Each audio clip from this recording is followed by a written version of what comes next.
ٹھیک ہے.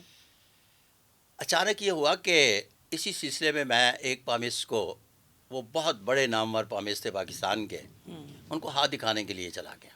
ٹھیک ہے. ان دنوں میرے حالات کاروباری طور پر بہت اچھے ہو چکے تھے. انہوں نے میرا ہاتھ دیکھ کر کہا کہ آپ ممبر پارلیمنٹ بن جاؤ گے. میں نے ان کی ایڈوائس پہ پالیٹکس میں پنگا لیا. اچھا.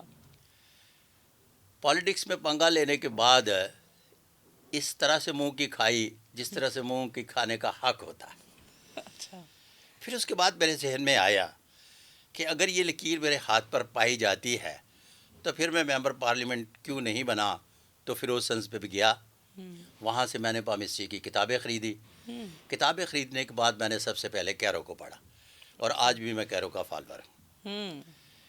جب میں نے دنیا جہان کی پامسٹری پر لکھی جانے والی کتابیں پڑھیں تو اس میں جو میرے ہاتھ پر مقدر کی لکیر سے شہرت کی لکیر اور سکسیس لائن جسے کہتے ہیں وہ بھی نکلی.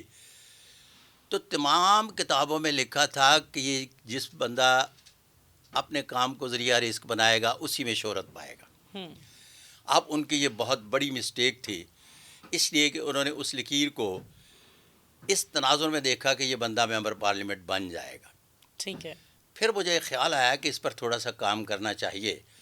تو میں نے کتابوں سے جو علم سیکھا، تھوڑا سا پریکٹس بھی کی، اور پریکٹس شوقیہ کرنے کے بعد میں نے روزنامہ مشرق کے جمعہ میگزین ہوتا تھا اس میں کالم لکھنا شروع کیا.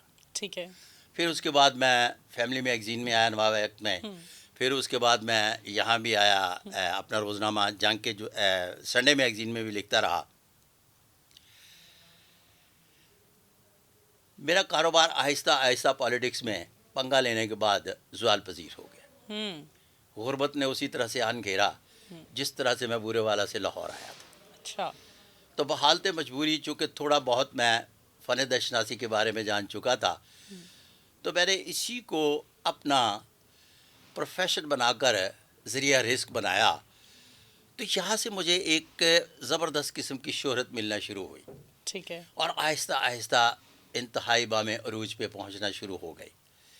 لیکن ایک میرے سے بہت بڑا بلنڈر ہوا کہ میری ایک پیشگوئی غلط ہوئی، اور وہ بہت بڑی پیشگوئی تھی جو غلط ہوئی.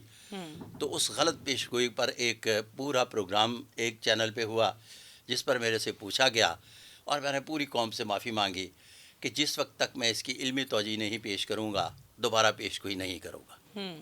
اور میں پھر دوبارہ وہ اپنے جو ہینڈ پرنٹ اکٹھے کیے ہوئے تھے 1988 سے لے کر 2000 سم تھنگ تک، تو سارے اکٹھے کرنے کے بعد میں نے اس پر دیکھنا چاکھنا شروع کیا کہ اس میں وہ کون کون سی غلطیاں ہیں جن سوالوں کے جواب نہیں ملتے، اور فن دشناسی کہاں تک جا کر ٹھہرتی ہے.